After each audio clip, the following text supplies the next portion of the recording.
Imagine a place where diplomats, ministers, businessmen, and people whose names rarely appear in newspapers come to stay.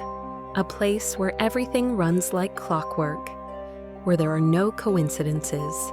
The five-star Oslo Plaza Hotel in the heart of Norway's capital was exactly that. Glass facade, marble lobby, soft light from chandeliers, quiet piano music in the evening. The air smelled of expensive perfumes and freshly brewed coffee. The staff knew exactly how to be discreet. In places like this, people don't disappear. Stories don't turn into mysteries. But in the spring of 1995, a woman appeared here. A woman who would vanish as if she had no past. This is Nexiya, and this is the story of the woman who never existed. On May 22nd, the hotel receives a booking for 2 people.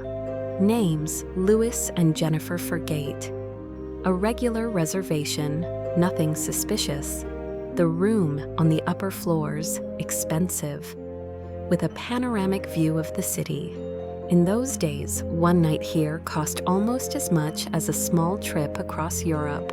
On May 31st, late at night, 10:40 p.m., the automatic lobby doors open. A woman enters, about 30 years old, conservatively dressed, dark jacket, skirt, neat hairstyle, no jewelry, no bright details.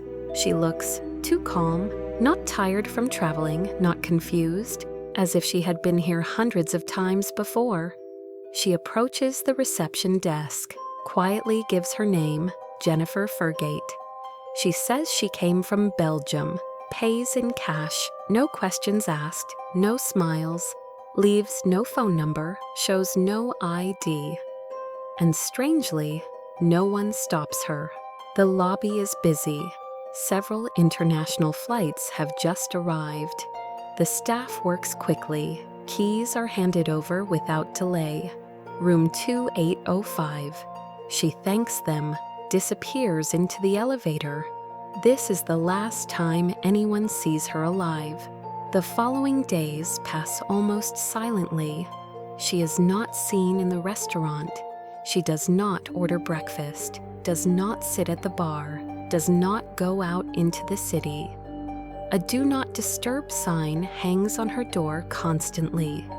The housekeeping staff even joke she must really value her privacy.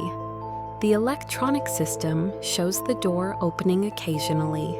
Someone enters, someone leaves, but everything appears normal, nothing unusual. Until June 3rd. By evening, it becomes clear. The room hasn't been paid for. 3 nights have already passed. A message is sent to the TV in the room. Please come to the reception. A few seconds later, someone presses OK. So someone is inside, but no one comes down. After some time, a security guard goes up to the room. He knocks. Silence. And then, a muffled sound. Short, sharp, like a snap. The guard freezes. He is unarmed. He doesn't dare to take a risk. He goes back downstairs, informs management. Minutes pass. 5, 10, 15. The room remains locked. When the doors are finally opened with a master key, a strange silence fills the room. The curtains are half drawn. The light is dim. Everything is neat, too neat. And on the bed, a woman, motionless, next to her, a gun.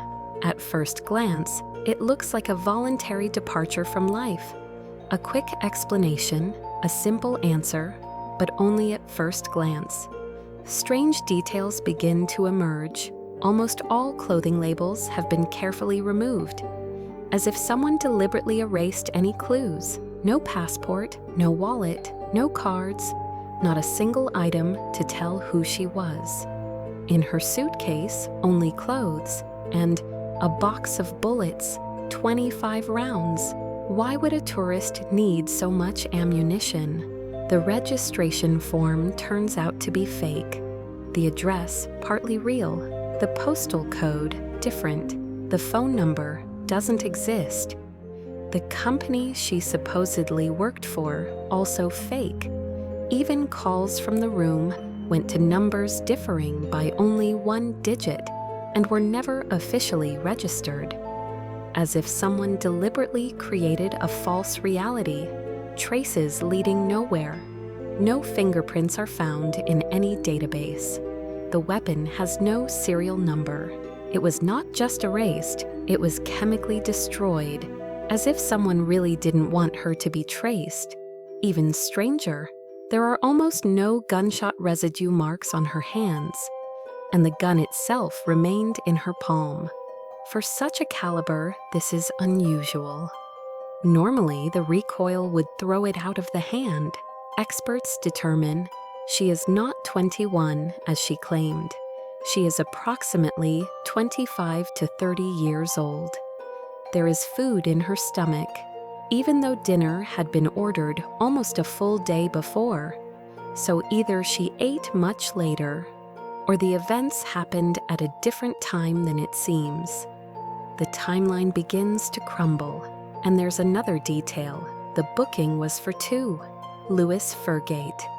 Witnesses saw a man with her, tall, dark-haired, but he is not registered at the hotel. In the room, no male belongings, no fingerprints, as if he never existed. But then why did she take 2 keys? Years pass, the case is almost forgotten. Then, in 2016, new DNA analysis is conducted. She European, probably Germany or Scandinavia. And again, no match, no family looking for her, no missing person report. As if this person never really existed. Questions remain. Why come under a false name? Why remove labels? Why a weapon without a serial number? Why fake phone numbers? Too much preparation for a random story. Some investigators suggest perhaps she was working undercover. The Oslo Plaza often hosted political meetings, negotiations, closed events. Maybe she was observing, or perhaps became an unwanted witness.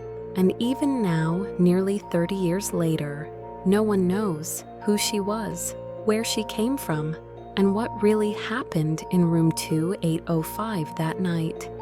A woman without ID, without a past, without a name, like a shadow that appeared and disappeared. What do you think?